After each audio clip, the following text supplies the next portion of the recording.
Great. Hi, good evening, everyone. I'm going to rely on my notes a little bit because I don't want to miss anything. So thanks for grace with that. Thanks for being here tonight and for choosing to take part in this important conversation.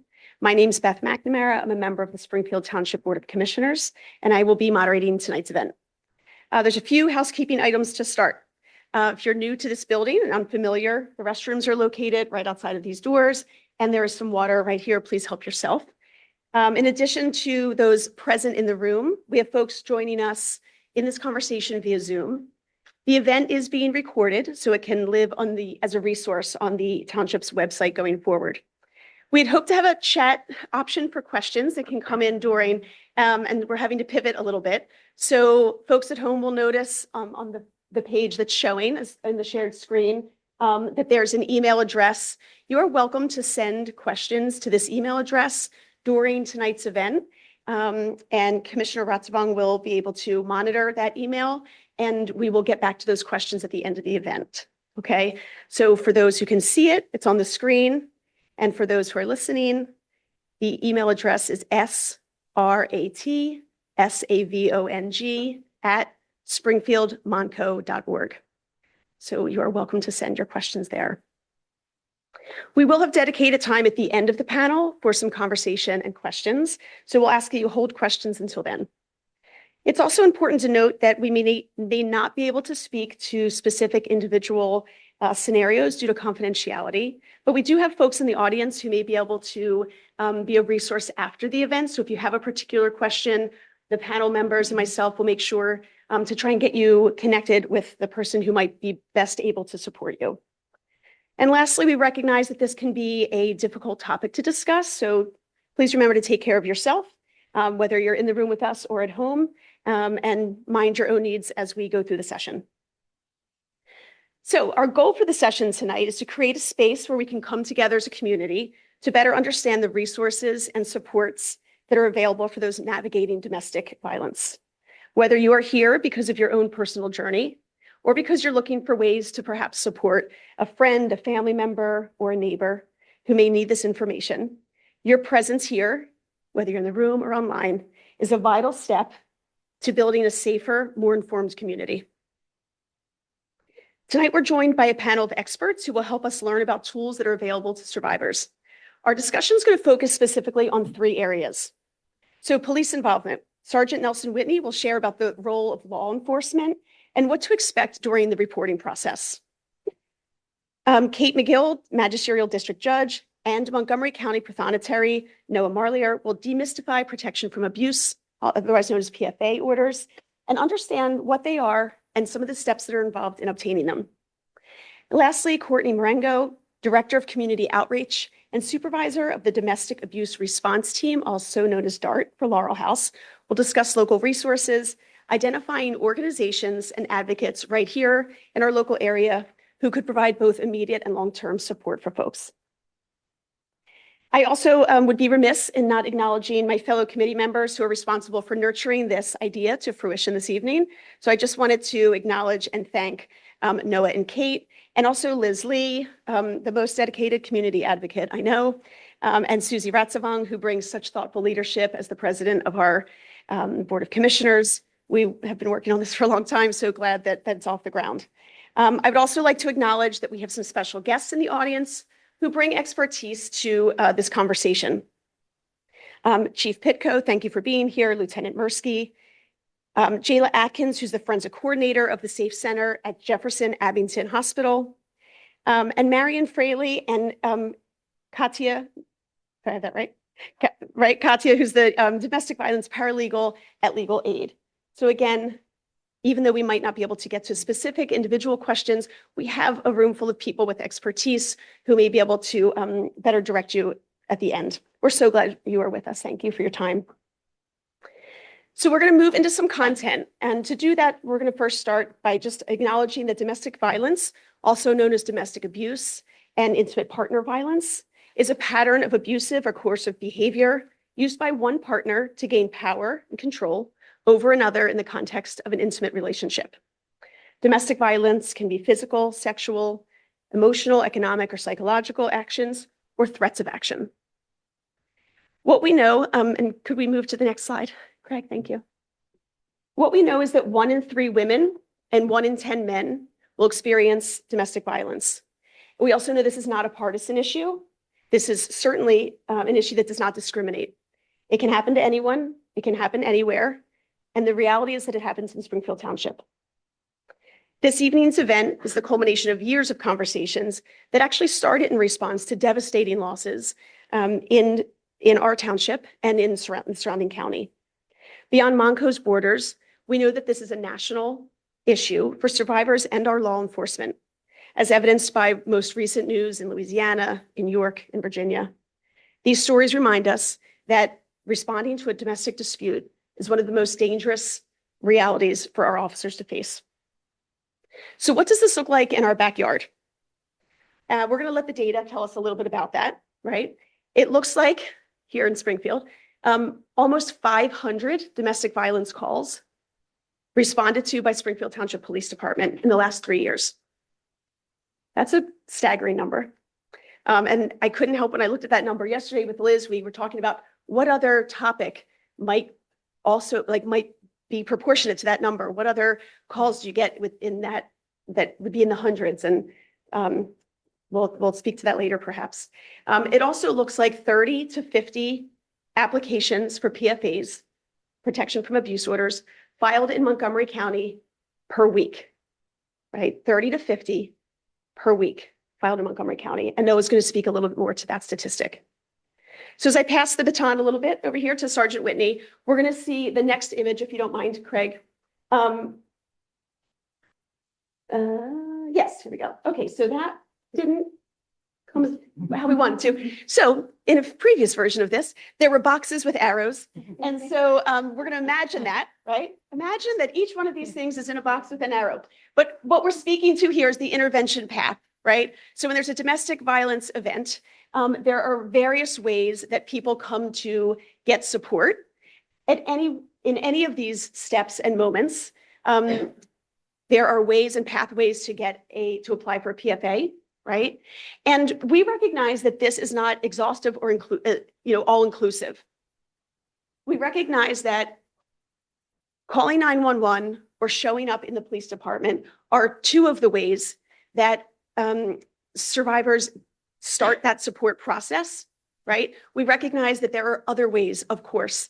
One might be that people might not be in a trusting relationship or a comfortable relationship with more traditional means of support or the police department and might go right to the ER. And so perhaps a provider in an emergency room might be their first point of contact, right? So we recognize that this is a complex issue and the support systems are imperfect and complicated and complex, and we don't have all the answers, but tonight is kind of a start to just trying to inform our community, and when we're informed, we can be better supports for each other.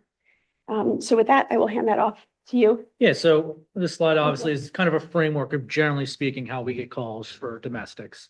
On the left-hand side is kind of your stereotypical way of somebody calls 911. I'm fighting with my significant other, my kid, my boyfriend, girlfriend, husband, wife, whatever the case may be. And then it kind of generally takes 3 different paths from there.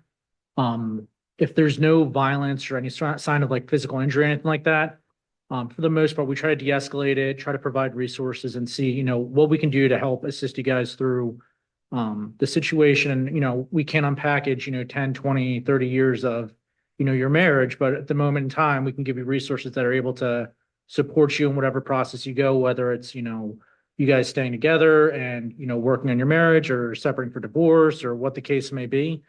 So we try to take those steps to do it. If there is something that would raise concern for us or some sort of physical interaction, we'll end up going through it later, but generally what happens is we'll do a domestic violence threat lethality assessment.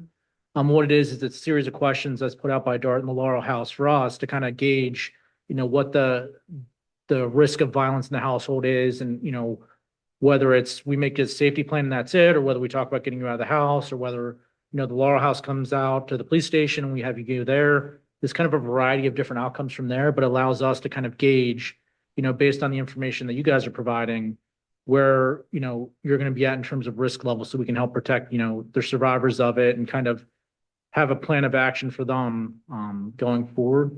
And then if there is a physical altercation or some sort of sign of injury, Pennsylvania is a shallow arrest state. So with domestic violence, is there any sort of physical injury? You got punched in the face, kick, shove, push, and there's injuries and, physical evidence showing that happened. You might not want them to be arrested, but the state has taken that out of your hands and, an arrest will be made. It's not always the best thing and people get pretty upset about it, but generally speaking, it's a protective measure because violence has occurred. And, our concern now is that violence escalating further once we leave and you say, I don't want any part of this. I don't want an arrest made. So then from there, the outcome is kind of, either we write a report on it, saying what happened, who, what, when, where, how, and why, and then kind of what resources we provided you with and make the connections to help you out, or we make an arrest and that same report happens, the same resources are provided, but some other resources are brought into play for that. The other option is people come to the station to make a report. Generally speaking, if it's during the daytime, Katie will be there. She's the one that normally sees you when you first walk in. Not Judge McGill, but Different Katie. yeah, she'll see you, and then one of the officers either in the station will come out and greet you, or one of the guys in the street from patrol will come out and see you. And then it's the same process. Nothing changes. The only thing that changes is we're not in, your house, the restaurant, wherever you guys met or wherever you guys called us for. It's at the police station. Sorry. No, you're good. Yeah, there you go. Just covering some of the things I was talking about. Yeah. So this is kind of the general response that we have as a township. Whenever a domestic occurs, it's always a 2-officer dispatch for us, depending on the notes and what's given to us by dispatch, and then, the victim or the caller in this case.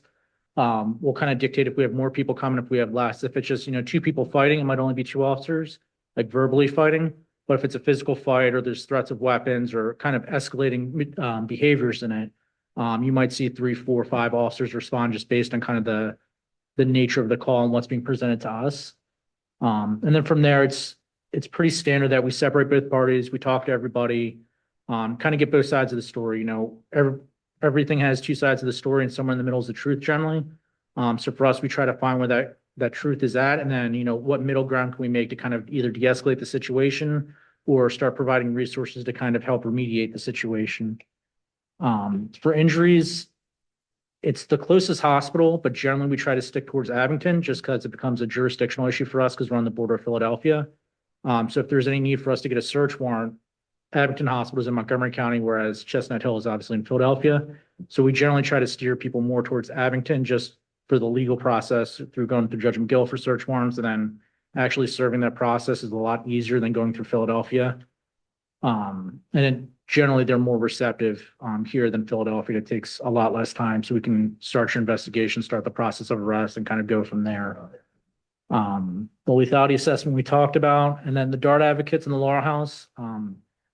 We do call them out if we think they're needed. Generally, what will happen is when we're on the domestic and we make contact with the DART team or the Laurel House, we'll put the victim on the phone and just say, hey, this is what's going on. We give a brief synopsis of why we're there. And then from there, pretty much we let, the victim and the Laurel House talk and establish their safety plan. And then once that's done, we generally kind of step back in and just briefly go over the safety plan that, the Laurel House and the victim came up with. And then we kind of work towards implementing it, whether it's getting a cell phone for them because the phone was broken or taken. Hotels, so we'll do transports to hotels, bring them to the station so the Laurel House can pick them up for a shelter. It's kind of a varied response there on what the outcome will be, but we generally just try to assist in that outcome and provide, the resources we can provide to help out.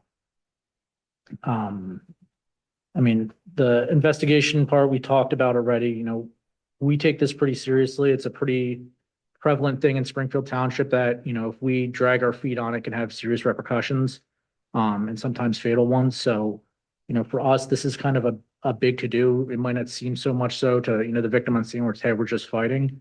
But for us, we're looking into why is the fight happening, drugs, alcohol, intoxication, past violence, sexual abuse, things like that. So we're more looking into the more fine details of it so that we can kind of put an end to it, whether it's through an arrest or it's through separation or some sort of manner to, allow them to live their life in a manner that they want to live it in and not just be constantly traumatized and victimized. And then from there, we have the PFA process. I'm not going to speak too much about that because Your Honor and Noah are better versed on that than I. And then the walk-in's the same thing. So walk in the station, you ring doorbell. If nobody's there, there's a yellow call box, just push the button, they'll dispatch one of us out there. That's normally during nighttime. Generally during the day, there's at least a few people there. And it's the same process. It's just the venue changes. We'll talk to you in the station, we'll bring you into an interview room. It's a softer interview room, so there's chairs and it doesn't look like a prison or anything like that. But we'll sit down, have a conversation, get the basics and kind of start working on the plan for safety from there and start bringing in additional resources as they're needed. We charge appropriately if a crime is committed, and for us, we have the ability to look back for prior domestics in the system. So all of our reports are in a centralized system for the township. So we'll look back at prior reports as well and see, is this a one-off? Is this a consistent thing? Is there a pattern of abuse? Kind of get a better baseline of what's going on from there. So we dig into it a little more once the call ends, or, once they're secured at the station and kind of in a safe place, we can start digging through more of the investigative side and kind of work on a solution from there. But I'll turn it over to Her Honor Noah for the understanding PFA's part. Sorry. No, you're good. All right. Hi, everyone. I'm Kate McGill. I'm really pleased to be here tonight to speak with all of you about this important topic. And hopefully we'll be able to have a discussion and answer questions that you have as well. There are a lot of different ways that magisterial district judges come into contact with people who are involved with domestic violence, both with criminal defendants and certainly with victims. But what I want to focus on tonight specifically is protection from abuse orders, which are an order that one gets from a judge to help protect them against an abuser from domestic violence. And I want to mention, because you talked about the way that many of the ways that people can come into contact with the police when they're in an emergency situation. Ultimately, it is up to the police and the Commonwealth to decide whether or not to file criminal charges. That is absolutely their decision, although they certainly take input from victims and they certainly weigh that before deciding to file charges. But when we're talking about filing for a PFA, that decision is entirely up to a victim. So victims of domestic violence who wish to file for a PFA, no one's going to force you to do it. It is totally your decision. Now, the police might recommend you do it. They might recommend strongly that you do it. And judges might recommend that you do it. But ultimately, it's your decision whether or not you wish to apply for a PFA. There are many different types of PFAs. We are going to focus tonight on the traditional standard PFA, which is confusing enough on its own. And so I'm going to focus on the emergency part. Noah's going to focus on the temporary and the final, which is what you'd get at the Court of Common Pleas, where he is. There are older adult PFAs for people who are over 60 who need protection potentially from caregivers. There's another type of PFA to protect victims of sexual violence that's slightly different than this. These are more rare PFAs and they're very important PFAs, but we're going to focus on the standard ones tonight. So when we're thinking about PFAs, when a person is seeking relief with a PFA, they're doing so for themselves or for their minor children. So that's what you're looking for with a PFA. When we're thinking about PFAs, there are certain requirements for the types of relationships that you have that make you eligible for a PFA. So here we're talking about, essentially, we're thinking of family members, spouses or former spouses, domestic partners, people who are blood related, people who are related by marriage, household members, people who are current or former sexual partners.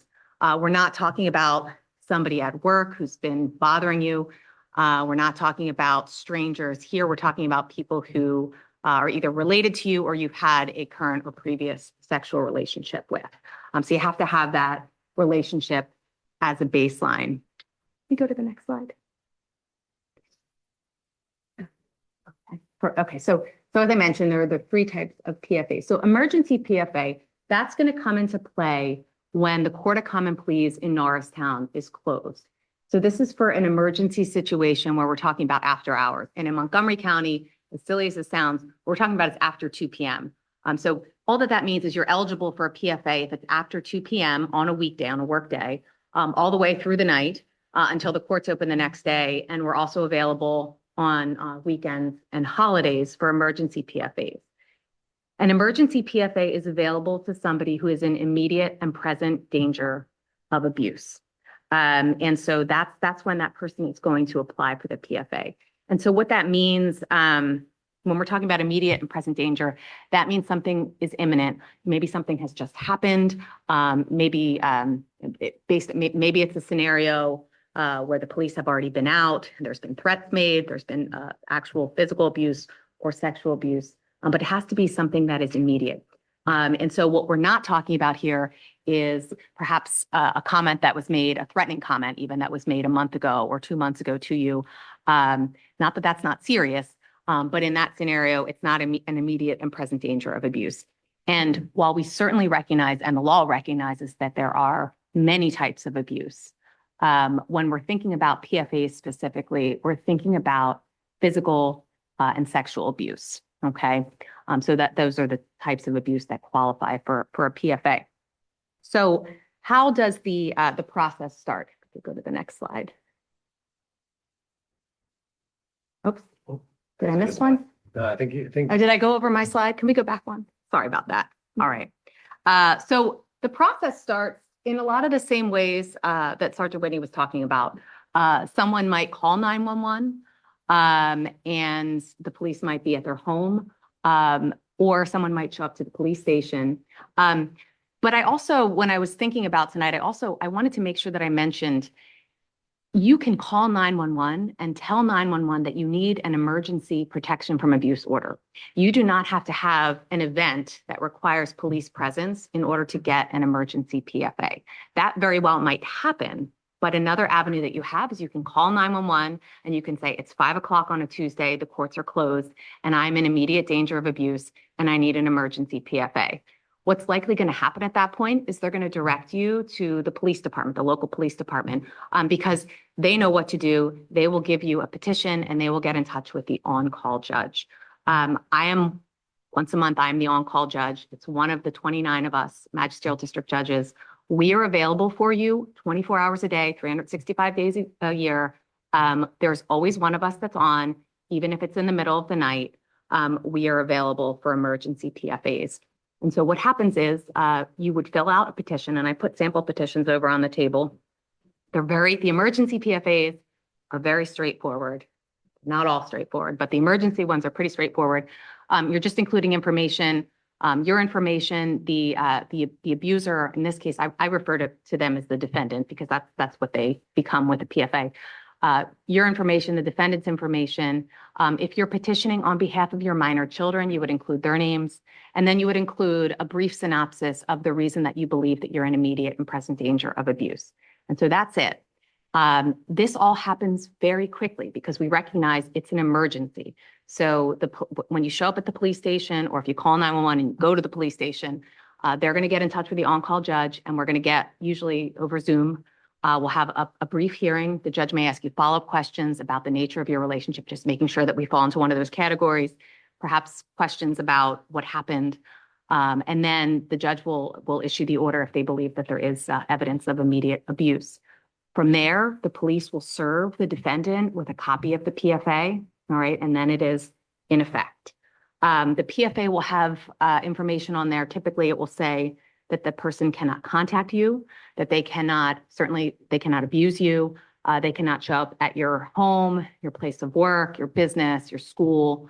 And then, of course, if there's minor children that are protected, it will be the same for them. It also, depending on the circumstances, the PFA can evict the abuser from your home. So if you have a shared residence and you talk to the judge about that, the judge can check off the box that says that the person is evicted from the home.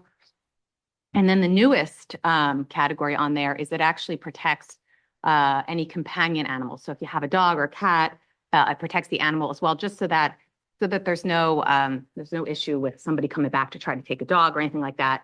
During the time that the order is in effect, your pet is also protected. So it's wonderful that we have these emergency PFAs, but sort of the caveat to all this is that the emergency PFAs, they don't last very long.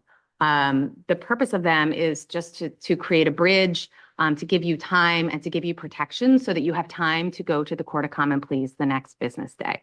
So these orders expire at the end of business the next day that the courts are in session.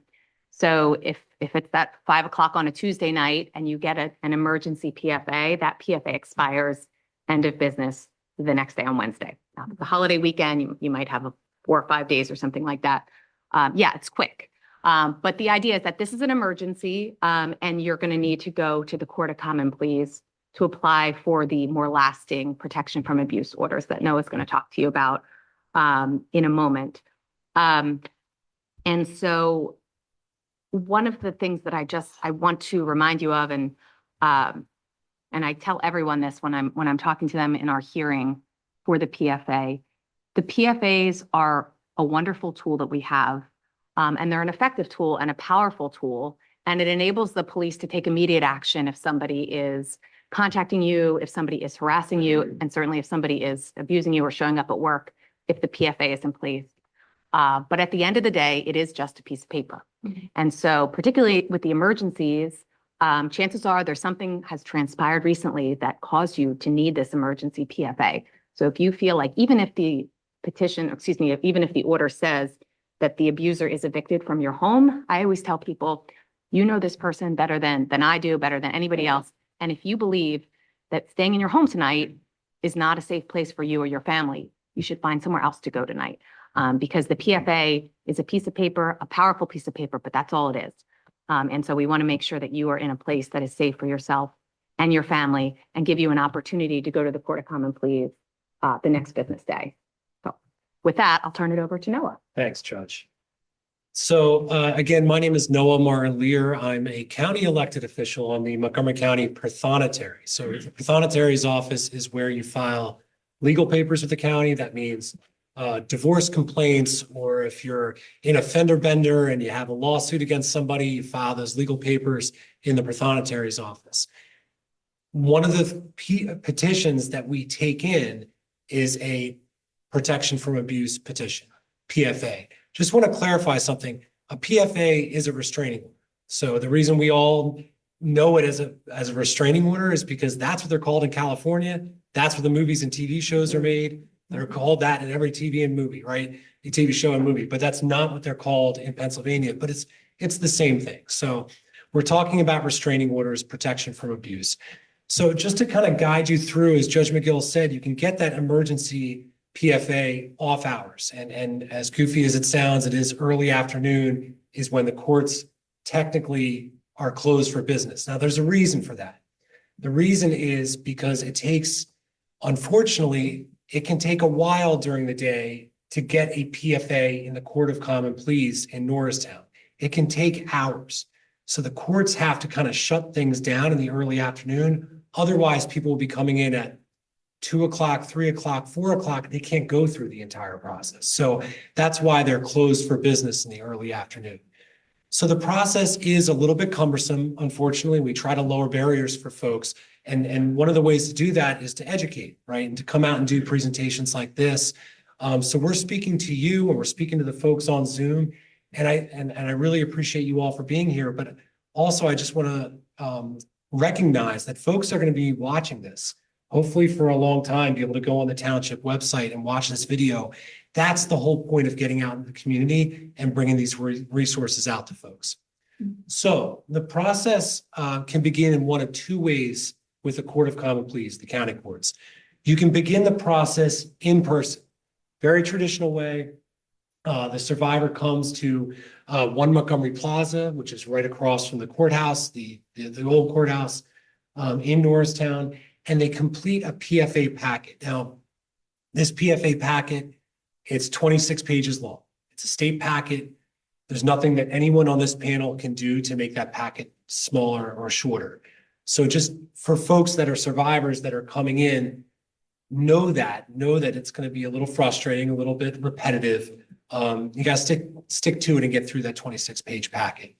Another way you can start this process, though, is online. As of 2 years ago, this county, my office became just the second Prothonotary's office in the entire Commonwealth to allow folks to do that cumbersome packet from the comfort of their home, from their library, anywhere where they have an internet hookup.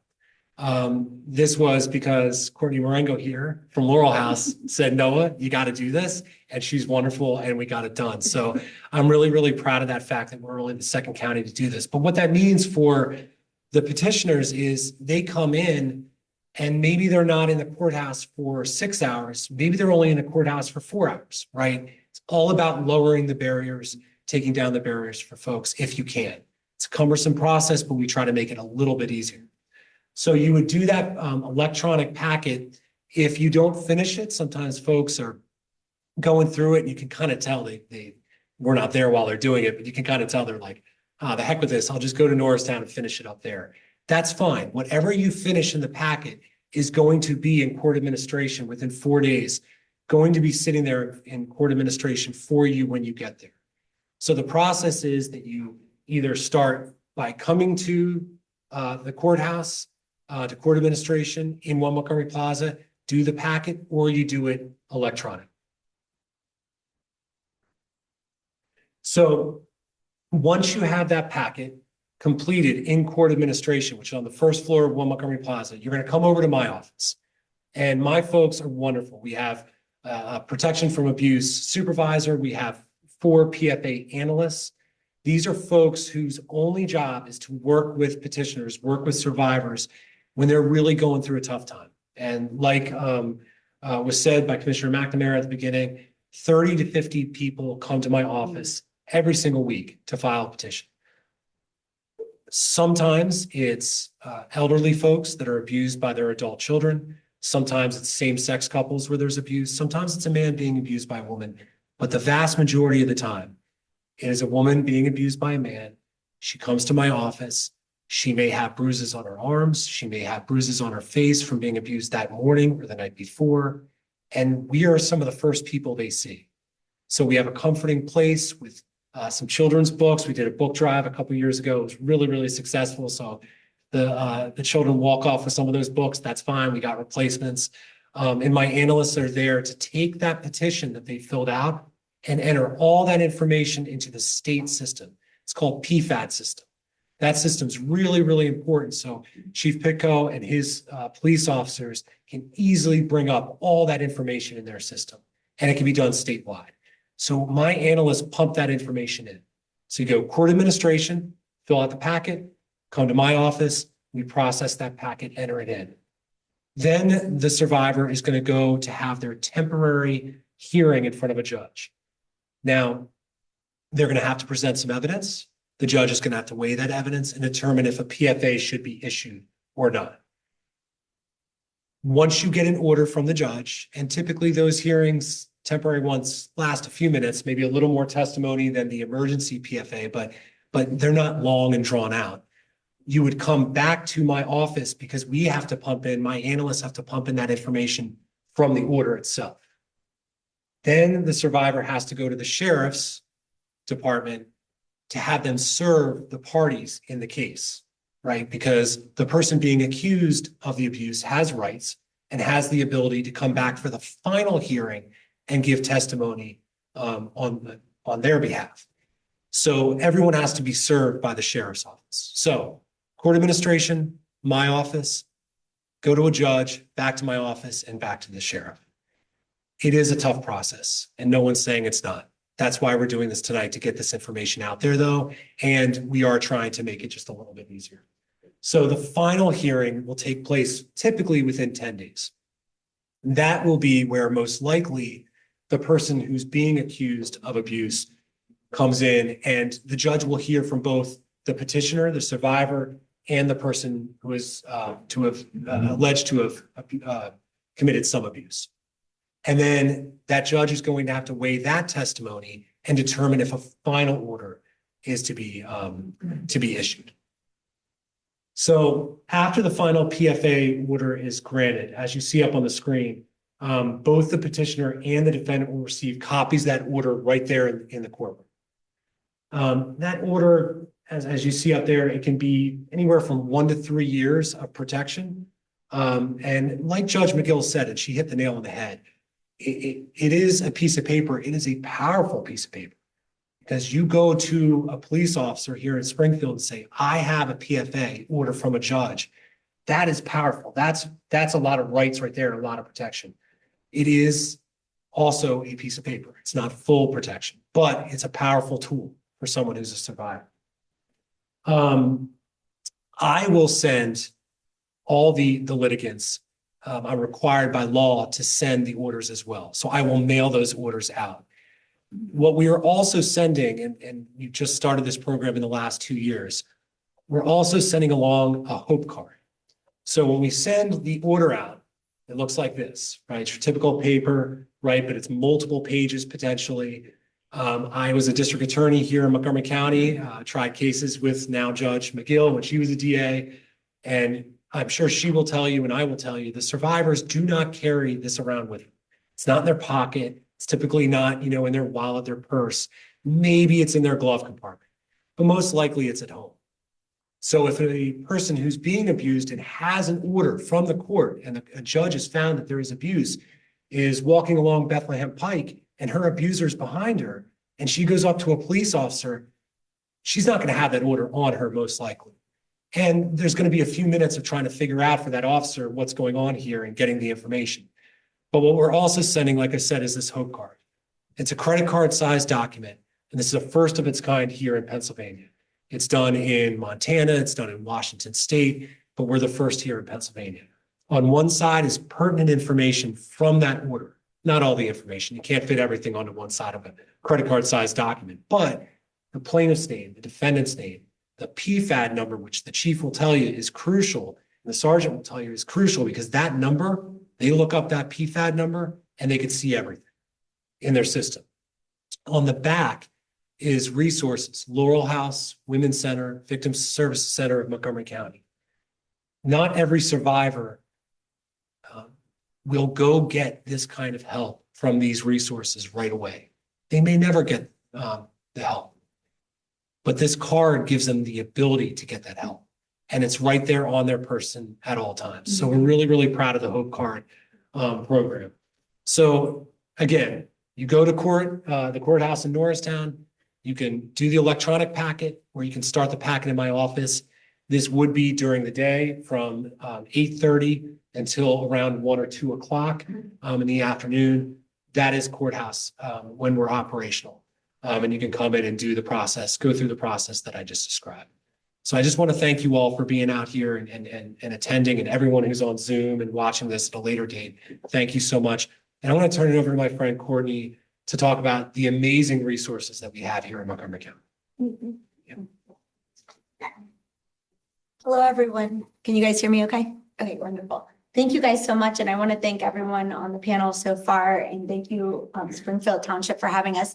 We are very fortunate here in Montgomery County, I will say, in terms of just the collaboration between our district attorney's office, our court systems, and our police and our social services. So, and especially here in Springfield Township. I know a lot of these folks personally, some of the officers too.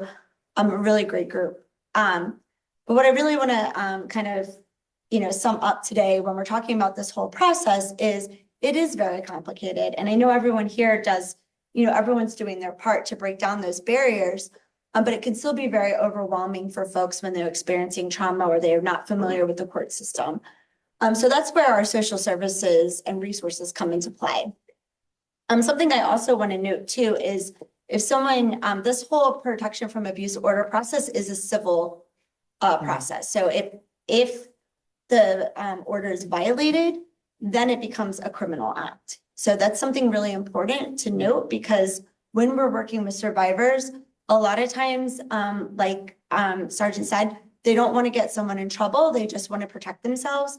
And the PFA does not bring any criminal act against someone unless they violate it. So I always look at it as it's protecting you or your family member. So it's not punishing anyone unless they choose to violate it. So that's something really important to kind of keep in mind. But when it comes to getting support for domestic violence, we obviously get referrals to the police departments through the court system, and then through Jayla and her team at Abington Jefferson, which they do the forensic strangulation and forensic sexual assault exams too, which is really important to note, that we do have that incredible resource here in the county. We always recommend that folks go to Abington Jefferson for forensic exams. Even if they don't want to press charges, even if they don't want anything, documented, it's still always great to obviously receive medical care, but then also to have that, should they change their mind at a later date. But we also can receive referrals just from the community. So I did put our information out there, because you don't have to go through the legal system or the hospital system to get support for domestic violence. Because I know some folks that's not maybe the safest option, or it just may not be a place that they're at the time. So kind of what it looks like to reach out to Laurel House. First of all, I should introduce myself. I'm the director of community outreach there. I also supervise our domestic abuse response team. So at Laurel House, we do provide myriad services for domestic violence survivors in the county. We have free and confidential counseling. We have an emergency shelter program for immediate danger in the Lansdale area. We also have transitional housing services, rental assistance, really any resource that you would need to connect folks if they are experiencing any kind of abuse. Our goal is to help people become safe or independent, whatever that looks like for them. So, we're not here to tell anyone what to do or how to, what to do in their life. We're here to empower people to make sure that they're safe or independent if they need to be. We work with all the social service agencies in the county, Victim Services Center, who focuses on sexual assault and other victims of crime, Women's Center, who does a lot of work in the courthouse and some of the similar services that we do. Mobile Crisis, which focuses on mental health. And then I'm trying to think, just really any service in the county we kind of work with. But what it looks like working with our domestic abuse response team specifically is we're a 24-hour, 7-day-a-week program. So we do respond out to calls from police, from hospital systems, but we can also respond out just to regular community members. So if you're experiencing any kind of abuse, I always say if it's a physical emergency, you're going to want to call these guys because we don't carry guns. But if it's a crisis situation or you just have questions, you certainly can reach out to Laurel House. And what we do again is our team, 24 hours, 7 days a week, we do that safety planning and crisis counseling. So we're going to talk to you. What is going on in your situation? Do you just have questions? Do you just need some education around domestic violence? Are you just worried about a family member or a friend? Or do you need actual, logistical support? Do you need an Uber to, a safe location? Do you need emergency shelter? Do you need, emergency medical care? Do you need to help, facilitate getting you to an exam or to a medical facility? Are you interested in filing a police report? You don't want to do that by yourself. We'll go with you to do that. We have ring cameras, track phones, pantry items, gift cards, whatever you may need. If you need assistance, I have a cousin down in Florida and I just need help getting a plane ticket. We can kind of work with you with that. So everybody's situation looks a little bit different. And we're kind of there to support you in that crisis moment. Something that we also do is support the whole PFA process. So again, like Judge said, it's your choice. We're never going to tell someone they have to do a PFA. For some people, it doesn't really make sense. It kind of depends on their situation. But one thing that my staff does do is we assist with the emergency PFAs. We assist with the temporary ones. So we'll go to the courthouse. Again, we can facilitate transportation if somebody needs that. We'll line up the court care. So in the courthouse, they have free daycare, which is really, really important for some folks. So we will help line that up. We'll help you file all the paperwork, whether online or in person. We also have translator services. So a lot of times if someone's foreign language speaking, we may bring them to our office and help, work with the translator to get that paperwork filled out, and then we'll meet them at the court, take them over to the courthouse. We go back for the final hearing. So we will help you fill out the paperwork, and then we'll go with folks to the final hearing. We go in with them to see the judge. So that's a really great program that we do have here in Montgomery County, is that we do allow that process. If there's criminal charges involved, if the police are involved or there's a PFA violation, we will go to preliminary hearings with them, and we will walk with folks through the entire criminal justice process. So that's another thing that we find, is that when survivors are working with advocates, they're much more likely to get more positive outcomes, whatever that looks like. So for some folks, that may not be, the same thing that, the police and everybody wants, but we want to, we're kind of there to support the survivor. We will also help connect folks to mental health resources, substance use resources, really any resource, again, that's going to make someone safe or independent. We also work with all identified genders, sexual orientation, economic, whatever someone's situation is. We see teen dating violence, we see intimate partner violence, domestic violence, and elder abuse. So again, we're kind of there to help through that entire process. 24 hours, 7 days a week. I would say we're the unconditional lovers of the county. We're there for whatever someone needs. And again, can help liaison with all these systems to make sure that people are getting the protections that they need. It takes someone about 7 or 8 times to leave a domestic violence situation. So we're kind of there to be their partner in that process, however long it takes, or if it never happens, just again, to reduce future instances of harm. And again, we're very grateful for all the partners we have here in the county. Very supportive. I have endless stories of all the partnerships and collaborations that we've done to really help survivors. So again, if you have any questions about our services or any of the services, social services in the county, you certainly can reach out to me for that. Thank you, Courtney. Sure. Thank you to all of our panelists for sharing your expertise. As we move into the conversation and questions, just a question and follow-up, Courtney, around accessing resources in regards to privacy. One of the things that I'm aware of is that sometimes for a survivor seeking support online, they might be wary of having a search history or a phone call that might be traceable on their phone. So are there options and ways to get support from Laurel House in terms of a private way to search that?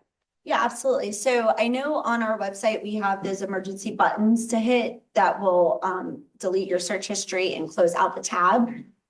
We also take walk-ins at our office. So we have had survivors that are afraid to use their phone. And then we will provide people with chalk phones, and we brought them to the police stations with us or the hospital if somebody needs to be able to communicate with us without, I know a lot of people share phone plans and it can get a little tricky. So we do have some tips and tricks that we use for technology, which is a great question, but we're, trying to figure all that out. Yeah, it's such an important consideration. Sure. Thank you for clarifying that. Yeah. I'd like to open it to questions or comments.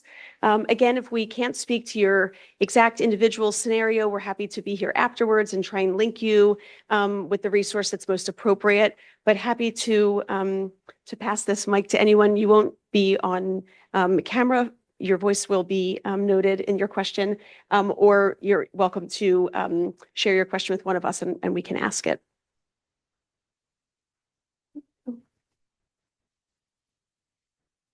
Thank you.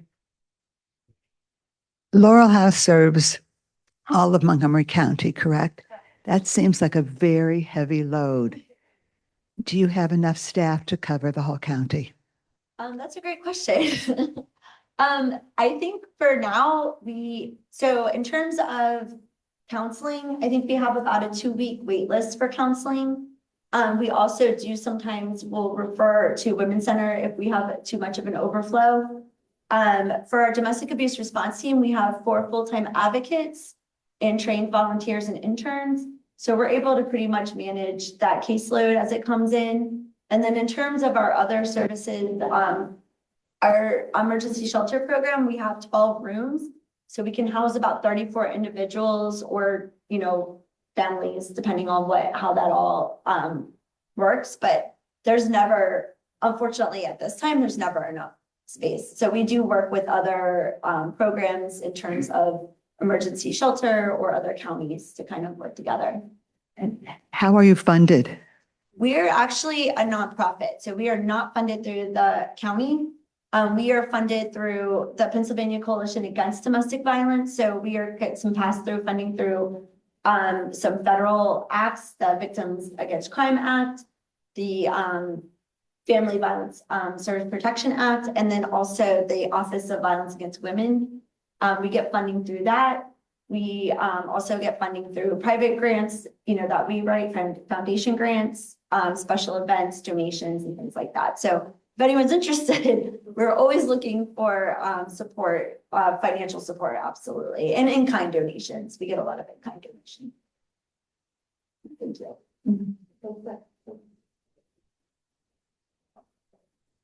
While I'm walking, I'll say there were no questions online, but please feel free to submit them. You mentioned the initial time frame for the emergency PFA when it's granted. In some cases, it's less than a day.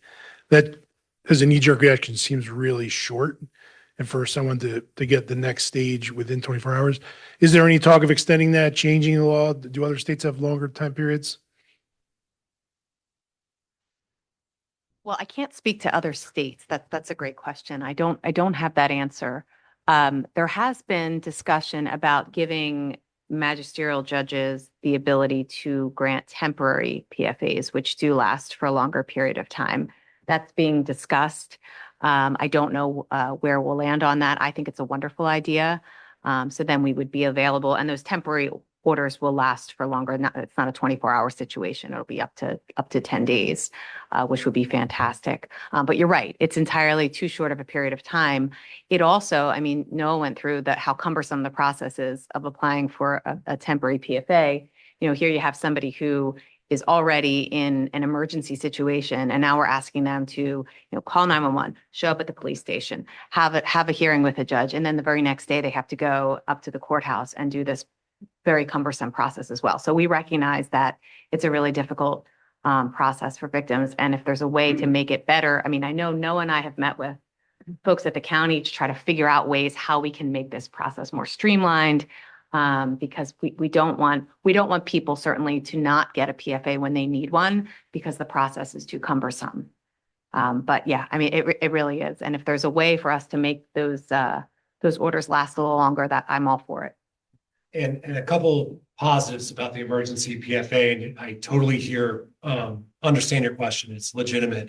Number one, we have just recently filled a gap in the middle of the day, where it used to be that the Court of Common Pleas kind of was closed for business, but not closed. And so the interpretation was you couldn't get an emergency PFA until 4 o'clock. Now you can get it. My understanding is 1 o'clock. So, there's a period of time there that for a long time, there was kind of nowhere you could go. And now all that time is filled, that gap is filled. So it really is a stopgap measure. I would say this too, that the county now has off on Black Friday. So there is a 4-day period now that there never has been where the county is closed. So the emergency PFA is so important, because if it's 1 o'clock on Wednesday before Thanksgiving and someone's abused, they would not have been able to get in. If they were but for the emergency PFA, there wouldn't be anything in place. So I understand what you're saying. You're saying like midnight the night before they get an emergency PFA, they got to turn around in 8 hours. Fair criticism, and certainly something that I think we all should be working on. But also, the emergency PFA is a vital tool to potentially fill 4.5 full days until they can come to Boston. How long is a PFA in place once issued, and is the process of renewing that as cumbersome? So it's typically 1 to 3 years is the typical. It depends on what the judge is seeing. The renewal is not too cumbersome. I don't believe. I believe the process is calling to voluntaries. Okay. Yeah, so the way that, if a PFA is granted for 1 to 3 years, depending, say 3 years, Typically there wouldn't be an extension unless there was a violation. So if someone has a PFA against them and they haven't violated that in 3 years, it would just expire. If there's been violations, then now you have grounds for that extension typically. Unless someone's incarcerated and you could make a case that, now they're getting out of prison and might be a need for that extension. But typically, it typically expires if there's been no violations. Right, and I would encourage survivors, if there is a violation, to report that, because where I was going was, if it gets past the time period, if it expires, you got to go through the whole process again. The last one, what can a local municipality do to help this? Obviously, you have the cooperation, a major role with the police department. Is there anything else a local municipality can do to support victims? If I could just jump in, first off, I think you as a board, as Commissioner Lee, Commissioner Ratzavong, McNamara, like, you all had me in to speak. You're having this panel. And I can tell you right now, I've been all around this county, 62 municipalities, boroughs and townships. Not every borough and township is doing this, for sure. So this is a really, really good start. Commissioner Goldberg's here as well. And I think that Springfield should be commended for what it's doing, just getting out the information. I'll let others chime in as well. I think just being available, having the information. I mean, we certainly can. I don't know whether you folks would be willing to keep some of the pamphlets and information here, but just being able to give that to somebody who comes and says, hey, by the way, it could be a neighbor, it could be, somebody that you come into contact with as a commissioner, but just having that information and those resources. The other thing I tell people is, when in doubt, call 911, because people think, oh my gosh, I don't want to bother 911. 911 is there. They are a resource for all of us, and they will direct you to the right path. And that path might be showing up at the police station. The 911 dispatcher is going to have information for Laurel House, to at least a phone number to call. So that's an excellent resource as well to remind people. But I think if we can all be partners and have this information together, I think that would be a really wonderful thing. And again, events like this where we're getting the information out there, really important. Thank you. It was good to put that information that you provided. As a business owner serving primarily women, I want to be part of the solution. But I also recognize that many women are weighing safely against risk when it comes to legal action. So how can we, as a community, better support them through the PFA process in a way that feels safe and empowering? Because this information will be really great to provide in local small businesses that's serving women primarily, and then there are men as well, children, as you indicated. So we would love to participate in these efforts. Thank you. So it's a great question. And so one of the things that my office is trying to do, and my outreach director, Ann Cornell's here, she has gone all through the county throughout the years, dropping off our literature in local businesses, churches, hair salons, places where folks go, right? Places where folks need this information, healthcare providers. And we've also tried to not only go to where people are, like we're doing tonight, and bring our literature out to where people actually are, but put that information and that literature into multiple languages. So in this county, it's an incredibly diverse county, an absolutely beautifully diverse county. We have Korean, Ukraine, French, Creole, Chinese. These are all spoken by a lot of folks here in the county. So we've translated our literature into these over a half dozen languages to make sure that it's accessible to folks. We're also going into schools and speaking about this issue. So that's what my office is doing. I'm sure Laurel House is doing a lot as well. One thing that we do at Laurel House is prevention. So that's another initiative that a nonprofit life I get to lead as well, is the prevention effort. So we do a lot of education, like Noah said. We do train businesses, we train medical professionals We go into all the schools in Montgomery County and teach young people 6th through 12th grade about healthy relationships, bystander intervention, boundaries. We partnerships with all the colleges and universities in Montgomery County, again, for campus safety awareness, training staff and resident assistants on domestic violence and how to refer to us. So something that we offer too is, and I can get you some more information if I can get your card, is we have like posters that people can put up in bathrooms that are like very discreet. They have like a QR code and pull off things. So people just, they don't even have to have that conversation. They just see it. Also, we've had businesses do drives for us, like, which also not only benefits our survivors, but also raises awareness. We've had, I know we work with legal aid. Legal aid does have a specific attorney that's dedicated to protection from abuse orders. That is a free service, but it's overwhelming. So just even maybe if you can partner with a local law firm to do, you know, like a night on like custody or divorce clinics, things like that are really helpful for our clients. You know, so there's a lot of different ways that, you know, we've had dine and donates, you know, third-party events and things like that are really helpful, especially for a nonprofit, because not only does it raise money for the services that we're providing, but it also raises awareness in different parts of the community that we might not normally, you know, be able to outreach.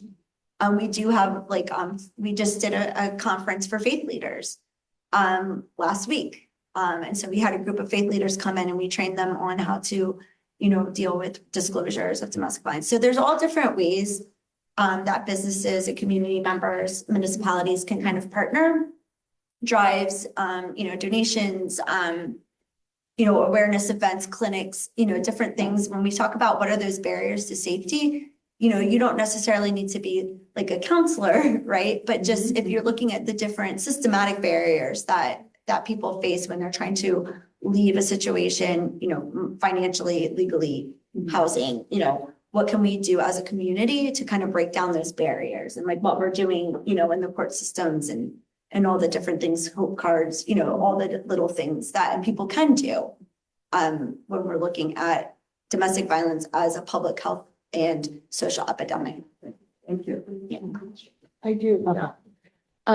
My question is about expungement.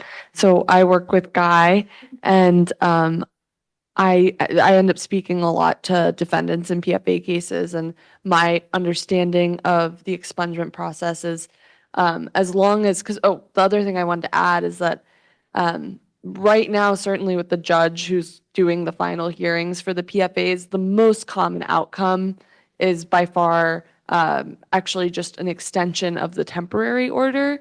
And I would say, I mean, I don't know exactly what the average duration of that extension is, but I would say there are plenty of people who get 3-year PFAs, but it's, I think, more common in my experience for people to get like a 3-month extension of the temporary, 6-month extension of the temporary.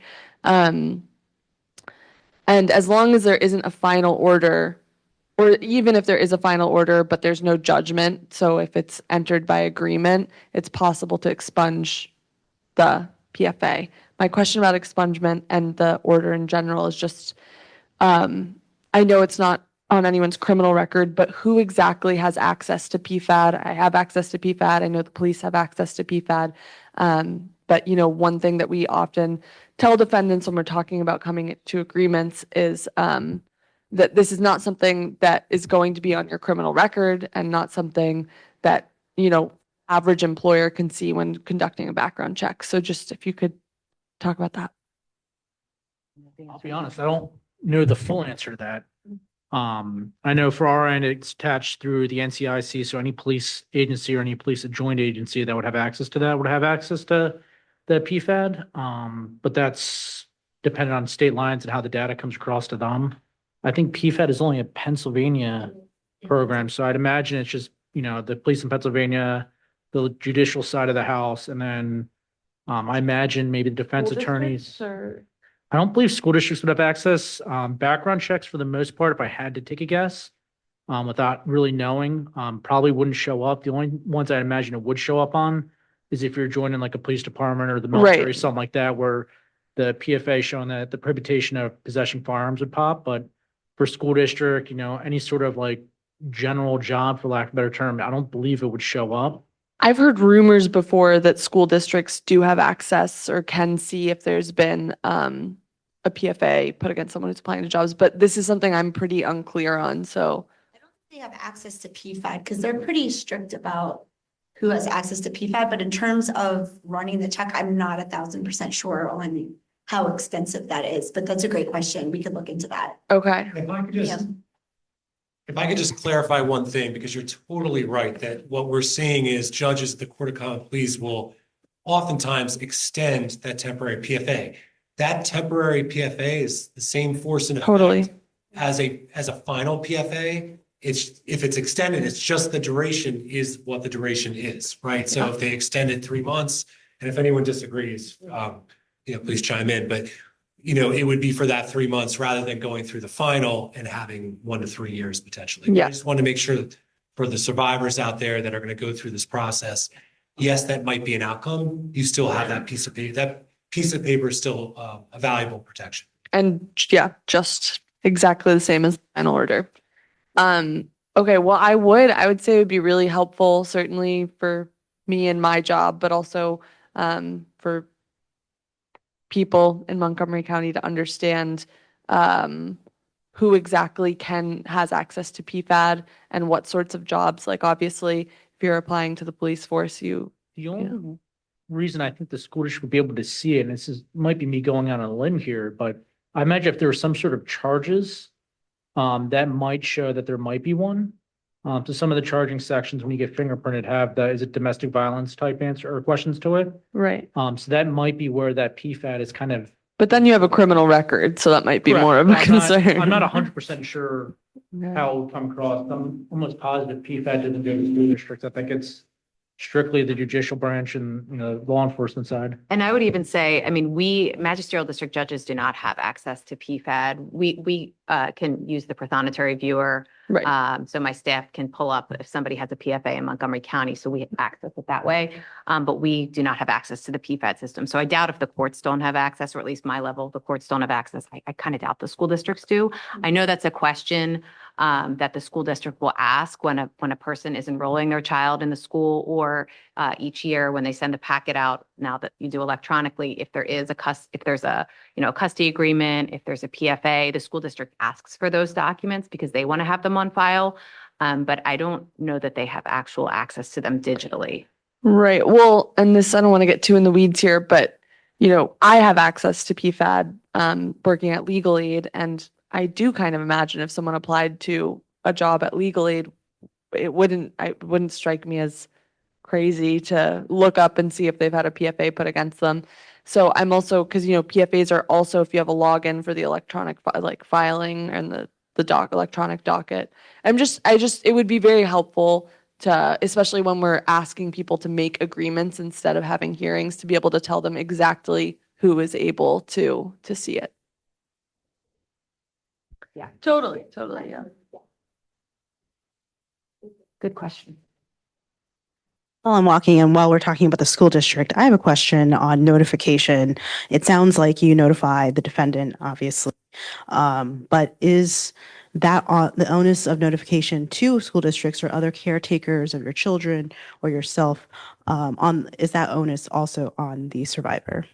That's correct. So when you get your PFA from the courthouse, you get 3 copies. So one goes to the survivor, and then if there's a final order, they will get that hope card. One will go to the local police department, and then one goes to the sheriff's office to serve. So in terms of who is alerted to the PFA, that someone has a PFA, obviously the defendant will know, they will get served with the PFA. And then they will get a copy of the final order of the extended temporary at the courthouse for the final hearing. But yeah, it's kind of on the survivor to decide if, we always make that recommendation, obviously, but their local police department will be notified in case, there's a violation. That's who they're going to call. But we always encourage folks to tell their school if, if there's a custody order or a protection from abuse order, or their work, or their campus security, or who it might be pertinent to, but it really is at their discretion. Thank you. Our immigrant community is under a lot of stress these days for very legitimate reasons, and the stress could lead to domestic violence, but yet this is a population that wants to remain off the grid for safety. How do you address that? So I will say for my office, we have increased our presence in that community, in the immigrant community, going out to where they are, going to immigrant groups like a Kalamo and presenting exactly on this topic. As everyone knows, can tell from just the atmosphere tonight, this is a really serious topic, right? It's hard. It's nothing fun about talking about domestic violence. It's tough, but it's something we got to do. And in those kinds of communities, especially, again, I think Commissioner McNamara said it, domestic violence does not discriminate. It's in every community. So you got to go into these communities, and especially now when a lot of folks in the immigrant community do not want to go to where you are. They want you to come to where they are to help them. So I think it's really, really important. Again, we have translated all our literature into Spanish. The county is doing a great job recently and I commend Commissioner McKeesha, DeBello, and Winder for doing this. They're really increasing the amount of translation services throughout the courthouse and throughout the county. I think that's really, really important as well. And yeah, I mean, language access is never going to be an issue with the courts. Ideally, I mean, for hearings that we have scheduled, we have live interpreters that come in whatever language, and we do our very best to get live interpreters. Every once in a while, if we have a language that is more obscure, we might have the interpreter over Zoom, but we have every language you can think of, we'll get somebody in there. Now, if we're talking about an emergency PFA, I'm probably not going to get a live interpreter, but I'll have somebody either over the phone able to interpret, or ideally on Zoom, so that we're all three of us on Zoom together and we're fully understanding each other. So that's really important. And that's something that I think is happening all across the county for sure. And in terms of social services, I can speak. I know Women's Center, Victim Services Center at Laurel House. I'm not sure about the other agencies, but I know for certain all of our services are confidential. So we don't require or ask about immigration status. Obviously, if it comes up, that may be another, resource that we're trying to connect folks with. And we definitely work with the immigrant population, and sometimes that is, helping them through a CLAMO or different consulates to make sure that they can get visas and different things like that. But we don't ask. And our services are confidential. So we would never confirm or deny that we're working with someone, the same as the other two agencies. So we also increase our translation access to different languages. And then we do have some foreign language speaking advocates and counselors. I mean, certainly not near enough, but it's kind of where, we do make that effort the best that we can. And again, like Noah said, we try to do cultural competency on both ends, training our staff on different cultures in the county, and then also connecting with those communities directly. Because if someone doesn't feel safe or doesn't trust, to come to us, we want to make sure we have liaisons within their communities that they do, and then know how to access our services. And I would just add on also that the county has developed a welcoming policy, that the courts have put out a policy. My office very early, over the last year and a half, 2 years, has put out a welcoming policy regarding how my folks treat people. We're never going to ask about immigration status. It's not relevant. You're an undocumented immigrant. You're not. It does not matter. If you're being abused in this county, you have every right to come to my office and get a protection from abuse order from the courts, seek that protection. So we also have really increased in our hiring practices the preferences for people that speak different languages. So we do have, the first time that anyone can remember, someone who speaks Spanish in my office. We have an ALS, that's language. Jeez, thank you. Thank you. sign language interpreter as well, or a person who does do sign language. That's not her job to be the interpreter, but she can do.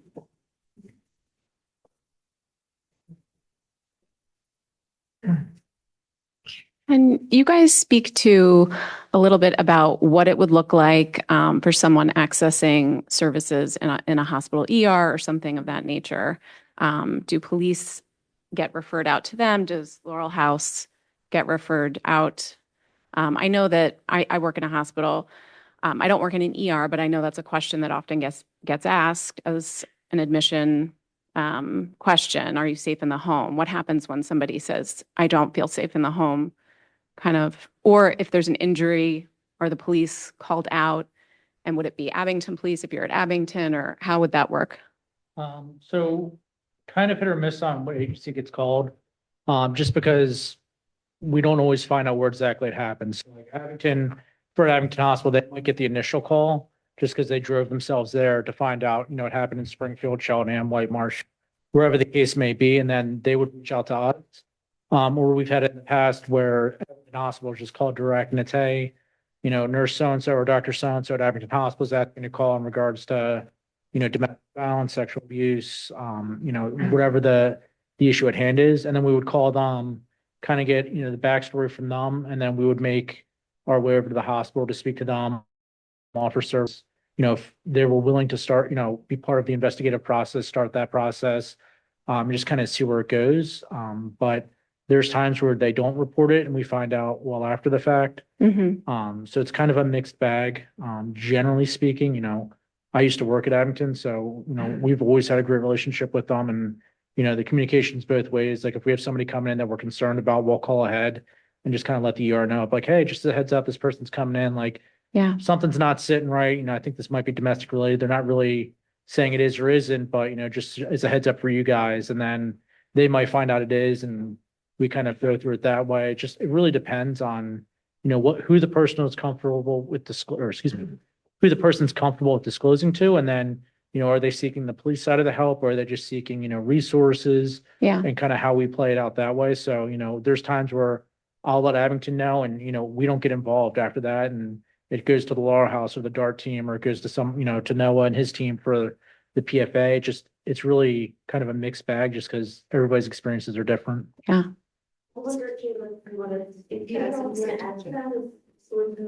Sorry, I threw you under the bus. Hi, so in the ER, it's basically based on what the patient wants. So, like Courtney said, many times we'll see patients numerous times before they make a decision that's good for them or what's safe for them at that time to leave. So if the patient wants us to contact the police, more than happy to help facilitate that. Sometimes the patients aren't there. That's not the choice that they've made.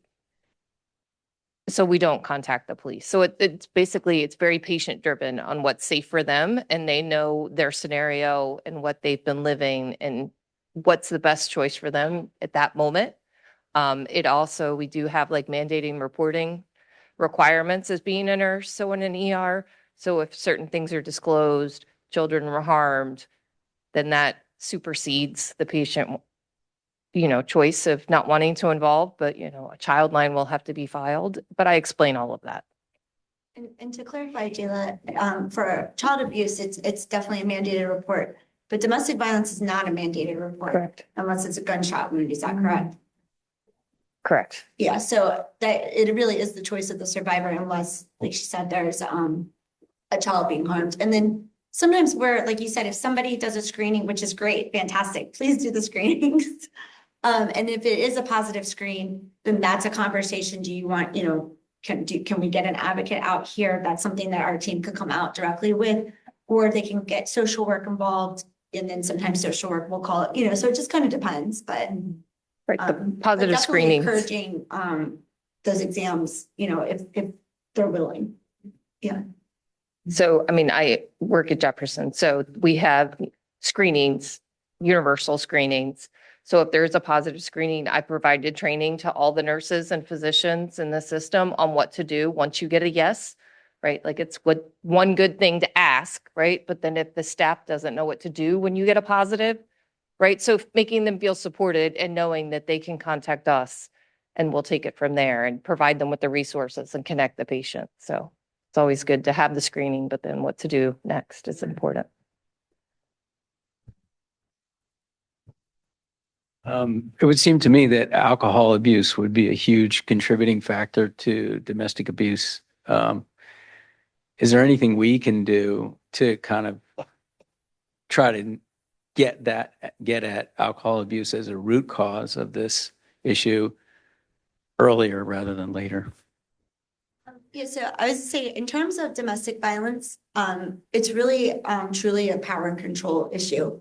So yes, alcohol or substance use can definitely escalate domestic violence. But when it comes down to the root issue of it, it's an absolute power and control issue between either, two intimate partners or, a family member within the family unit. So in terms of, though, substance use, we do see a lot of intersection with, substance use and escalating violence. We also see what we call coercive control, where we see, if people will use substances to kind of make their partner more vulnerable, they'll keep them on substances, or they will, stop recovery efforts or use, someone going into rehabilitation as a chance to file for custody or divorce or, use that kind of against them. We also see sometimes survivors turn to substances to cope, with their situation. So yes, it is an intersecting issue. The root cause of it is always going to be power and control, because that's what it comes down to when we're looking at domestic violence. But in terms of providing, again, wraparound resources, any kind of additional supports for substance use is definitely something that would be really beneficial to the population on both sides of the issue. Yeah. I think we spoke to fear a lot, and I think that's ever present in this conversation that makes it so serious.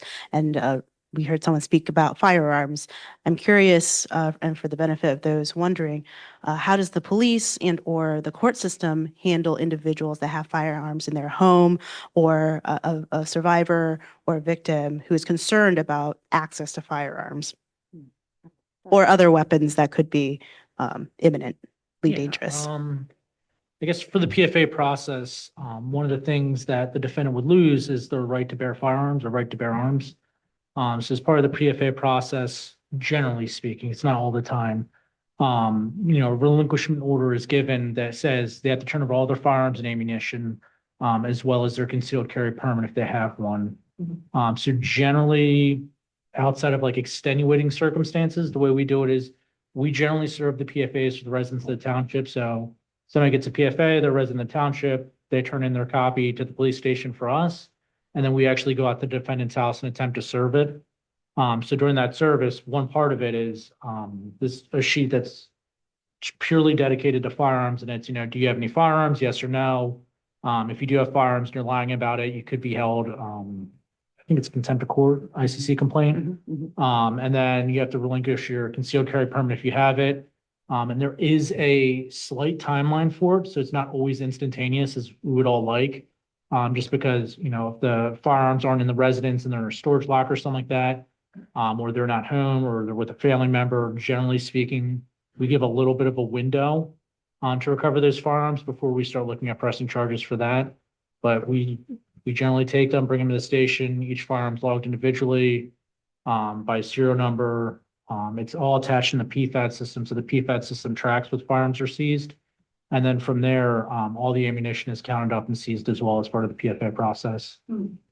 So just to clarify one point, with emergency protection from abuse orders, we do not have the ability to order the relinquishment of firearms. So for emergency PFAs, we cannot do that.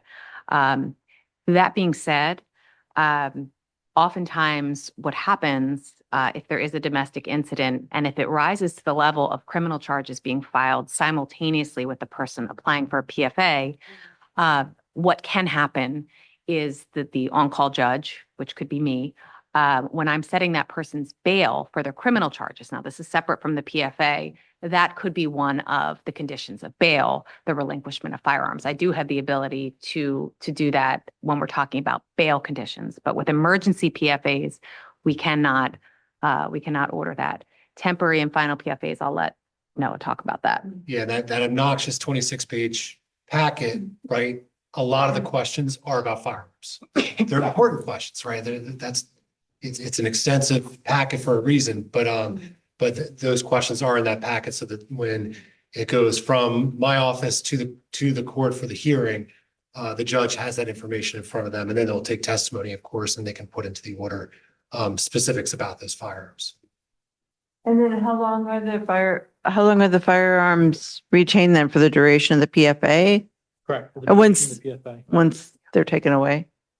Yeah, so they're seized for the duration of the PFA. So if the PFA is 1 year, it's 1 year and 1 day before you can get it back. If it's 3 years, it's 3 years and 1 day. Whatever the duration of that PFA is, as long as it's active. And then after that, they have to check, or they have to pass a PICS check for a background check to make sure that that PFA is cleared off the record so that they're actually legally able to possess the firearms again. And they're stored at the, So we generally store them at the police station unless, we're seizing a large amount. In that case, we would try to send them over to the sheriff's office just because they have a larger evidence capacity than us, just because they're a larger agency. But they're kept in law enforcement hands for the entire duration. And it's by serial number, by model, make, type, and it's all logged in PFAD. And then, if you're the person that's the defendant of a PFA, you literally get, it's almost a receipt for shopping. It's, here's all the guns we took, here's all the ammo we took. I signed at the bottom here. We'll go through the list, all right, you signed here. And then when you come back, we ask for you to bring it back. You don't have to, because it's all stored in our system as well. And then we'll go through each item by item to give it back to you. Can I also just ask you both to address, because it hasn't been discussed, you've talked a lot about you go in, you have to fill out that 26-page document, which is not easy to do when you're very scared. And again, we're always those people who don't want to be in trouble for anything or do anything wrong. But you aren't alone there. There are amazing advocates who sit with you, and they're walking you from office to office. And if you could just address that a bit for people when this is going to be up online, because you're saying it's cumbersome. You're going to these 6 places, you fill out the form, then you have to walk here, then you have to walk here. But there's lovely volunteers who sit and hold your hand and walk you through it all. Yeah, and I think just real quick, and Courtney can absolutely describe the incredible work that Laurel House and the Women's Center does. I think one of the things you're hearing tonight is folks that are coming to give resources and walking a little bit of a fine line, trying to give the information, trying to set expectations for folks. But you're so right. So sometimes when you set expectations about a process, it can seem daunting. And that's not what we're trying to do necessarily, but we are trying to make it clear that it can be tough. And you're right, you're going through a tough situation already, but there's a lot of resources out there, a lot of good people, a lot of good agencies and entities that are here to help survivors. So it's a really good point. Like you're off, the people who are there who file it, we're just lovely, just the loveliest. So. Yeah, and just to reiterate that point, like I said, Laurel House will go with people to file the PFAs, like you said, step by step, walk people through the process. Again, we'll help line up transportation, childcare, snacks, like whatever. We have snacks and stress balls and tissues and, all the things that you need to kind of get through that day and that process. If for some reasons, someone just shows up at the courthouse that they didn't reach out to us, Women's Center is there to help file. If it's a sexual assault, PFA, which I know we're not diving into tonight, but if they've been sexually assaulted and they're filing for a PFA for that, the Victim Services Center will do the same thing and walk them through that process. So yes, to your point, just to reiterate those that process. And again, if there's criminal charges, we will go to preliminary court with them too and sit and like we are able to go in to see the judge with them. We're not able to speak because we're not legal. I mean, some of my staff at this point could probably pass the bar, but we're at least there, so they're not alone.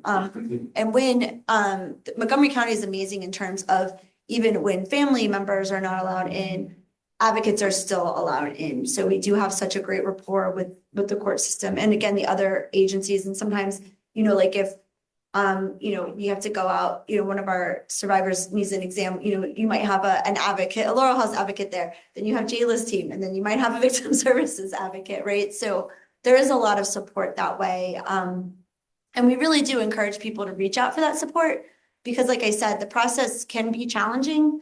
And, not at the fault of anyone here, it just is some of that is the reality we deal with right now. But again, those resources are there. We really encourage people to use them. It's like anything else, when you have people who know it and live it, it's so much better for the folks that are needing that service in that moment. And the system's getting much, much better at recognizing the trauma that a lot of folks have when they come into a courthouse for anything, right? So the new Justice Center, which should be opening at the end of the year, this is the county courthouse. There's going to be separate rooms for survivors, separate areas for survivors and defendants. And to be perfectly frank, in the old courthouse, it really wasn't like that. Everyone was just kind of, Laurel House is going to help you, but it's getting better, right? And in my office, sometimes there's cross complaints, right? Where someone brings in a petition and the other person goes, no, they were abusing me.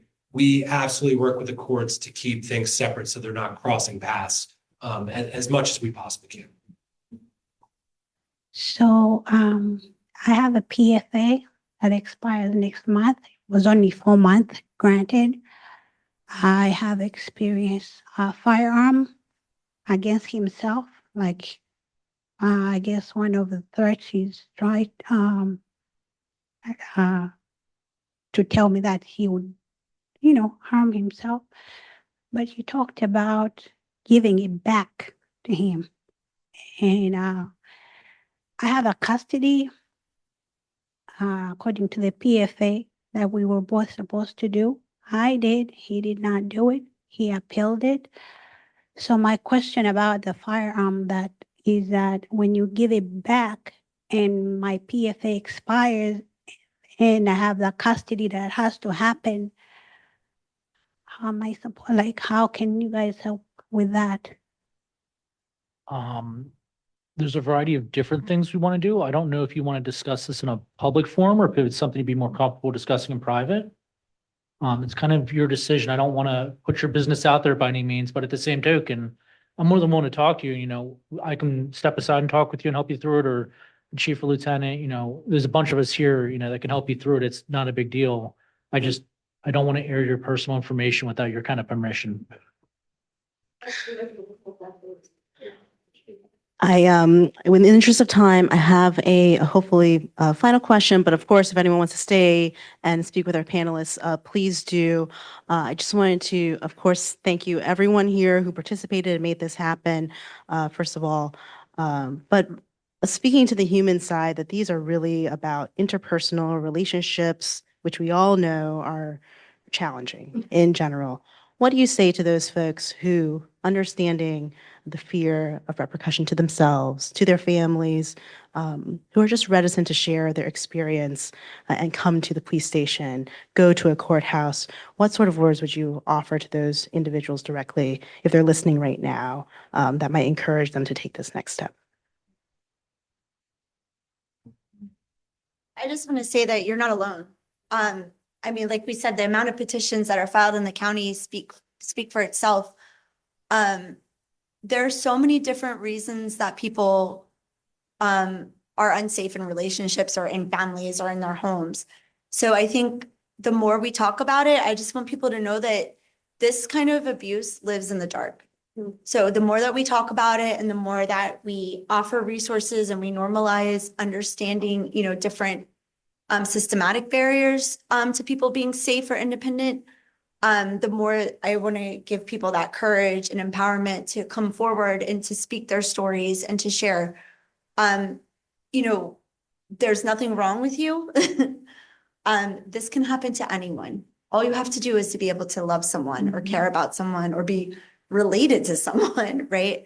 So it really can happen to any one of us. A lot of people think it could never happen to them, and I hope it doesn't, but you are not alone. There are so many people out here that we get it, and we respect you, and we want you to do, what you feel is right for yourself. So I just don't want people to feel like they have to live in silence or fear, even if they don't know what to do or they're not ready to make any decisions, that you can come anonymously, you can come confidentially to our resources, and you are able to seek some kind of guidance. And really, too, the prevention piece, right? Like the more we can talk to young people about relationships and model healthy communication and respect and nonviolence in our community and in our lives, I really do believe we can change this culture.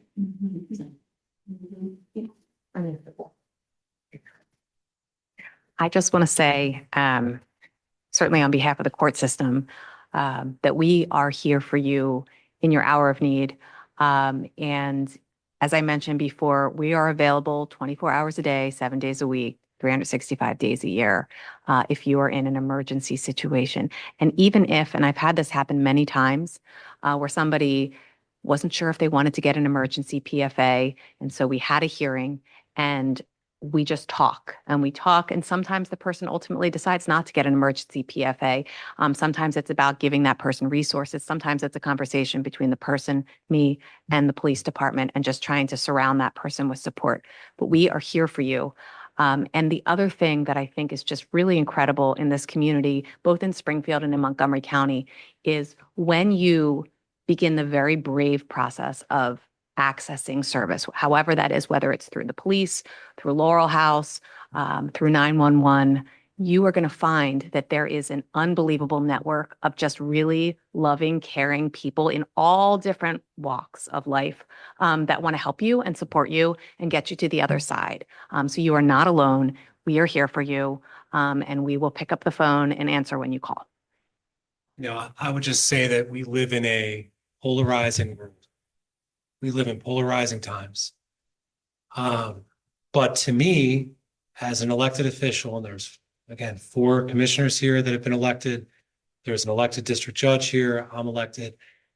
I see this as public service. And so I know a lot of folks right now see government as something that maybe isn't there for them, but it is. And especially the government here in Montgomery County, here in Springfield, we are there for, and I think everyone who's elected will agree with this. As an elected official, I wake up every day and I ask one question: how can I help people who need help the most? And that's what all these folks are here to do, to help folks that are struggling and in tough times. And I would say to those survivors, there are resources. There are ways to get the help that you need. Thank you so much. I'm just in all of the partnerships, we keep talking about how isolating, right, domestic violence can be. And our conversation tonight was really about sharing information.